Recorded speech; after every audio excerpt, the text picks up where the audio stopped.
আজকে আমি তৈরি করে দেখাবো ভীষণ মজাদার একটি রসগোল্লা।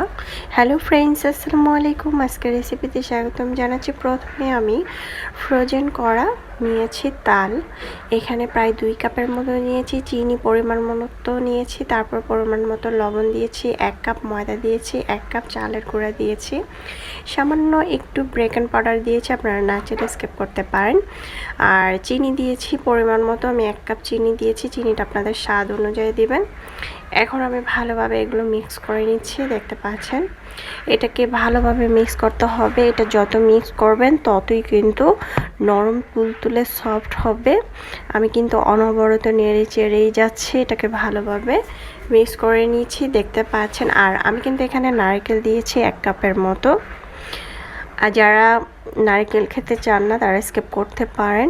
আমি আজকে তৈরি করে দেখাবো তালের রস বড়া। এটা খেতে অনেক বেশি মজার। এটা একটু রেস্টে রেখে দিলে কিন্তু অনেকটা আরও গাঢ় হয়ে যাবে। দেখতে পাচ্ছেন, যখন আমি রেস্টে রাখার পরে আমি হাত দিয়ে আবারও একটু নেড়ে চেড়ে দিচ্ছি ভালোভাবে।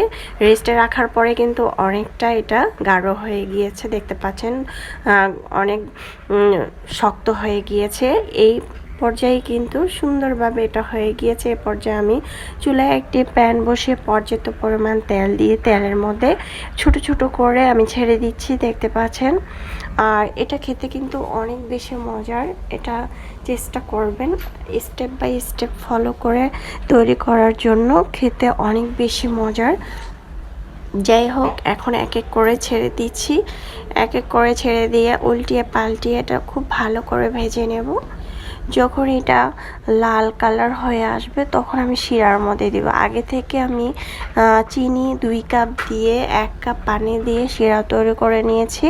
সামান্য একটু লবণ দিয়েছি, আর এখানে তেজপাতা, এলাচ দিয়েছি। এখন আমি তেলটাকে জড়িয়ে তারপর আমি শিরার মধ্যে এগুলো দিয়ে দেব। গরম অবস্থায় শিরার মধ্যে দেওয়ার চেষ্টা করবেন। আর আমি শিরার মধ্যে দেওয়ার পরে 1 মিনিটের মধ্যে একটু বলক এনে রাখবো, তাহলে ভালোভাবে কিন্তু শিরার মধ্যে যাবে আর নরম তুলতুলে সফট হবে।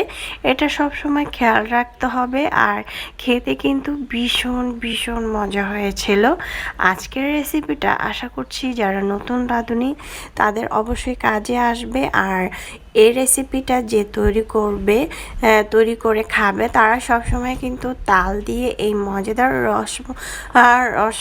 রসগোল্লাটা তৈরি করে খাবেন।